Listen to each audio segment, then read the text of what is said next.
tantas coisas que ninguém sabia. Ele matou um urso, matou um leão, e ninguém sabia disso.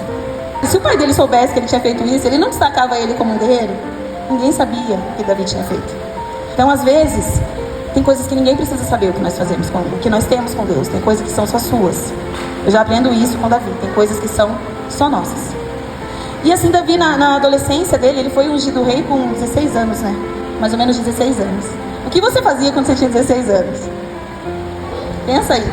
O que você estava fazendo? Você estava matando um leão? Você estava matando um urso? Estava compondo música, salmos? O que a gente estava fazendo com 16 anos? Mas você não pode estar acomodado. E Davi se acomodou. E os reis naquela época, né? Eles iam para a guerra. Todos os reis iam para a guerra. Você vê esses filmes de história antigos, o rei sempre estava lá. Ele guerreava, ele ia junto. Dificilmente um rei ficava. Quando ele ficava, ele era chamado de covarde. Como que o meu rei não vai e eu tenho que ir lutar? Então os reis iam. E teve uma vez que ele falou, não, eu não vou não. Já fiz muita coisa. Você já se encontrou nessa situação? Já fiz demais, eu não preciso fazer mais.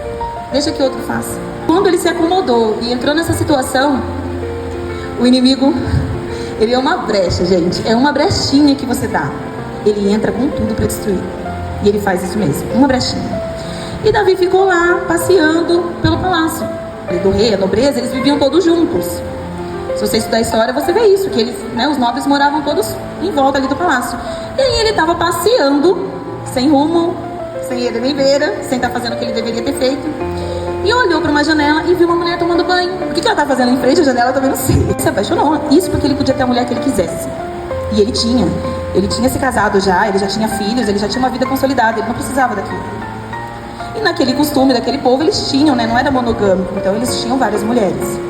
Não que Deus quisesse, mas a cultura daquele povo permitia isso. Então, às vezes, não é que a gente lê a Bíblia assim, a gente fala, nossa, mas ele tinha 2, 3 mulheres. Era uma cultura tão forte daquele povo, né? Que ele tinha que procriar, que tinha que ter mulheres, que para eles isso era muito normal. Só que Deus nunca, né, disse que poderia. Tanto quando ele fez Adão e Eva, é Adão e Eva, não era Adão, Eva, Eunice, não sei o que, não, foi só Adão e Eva mesmo. Se roubar uma laranja na feira, você pode levar só uma surra diferente, mas não vai preso. Mas se você roubar um banco, você pode passar uns aninhos atrás das grades. A diferença de um pecado para o outro é as consequências. E olhando assim, o de Davi foi muito maior. E Deus não rejeitou Davi, ele perdoou Davi. Porque Davi quis ser perdoado. Saul, ele não queria ser perdoado, ele queria ser justificado.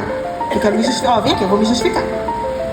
Quando alguém vai conversar com você, um pastor, um conselheiro, mesmo dos casais, o pastor Eduardo deve estar acostumado com isso. Eu só faço isso porque o meu marido faz aquilo. Por que você erra? Ah, não, porque ele me obriga, você não convive com ele, você não sabe quem é ele. Você não sabe quem é ela. Você não sabe, por isso que eu sou assim. Em vez da gente olhar para o erro que a gente está cometendo e ter um coração ensinável, como Davi teve, gente, foi um pecado terrível. Terrível. Foram consequências terríveis, mas ele foi perdoado e poupado. Saul não foi poupado. Porque ele não quis se arrepender, ele justificou, ele pôs a culpa em outra pessoa. Se ele tivesse falado, me perdoa, Deus me perdoa, eu fiz errado. Ele não fez isso.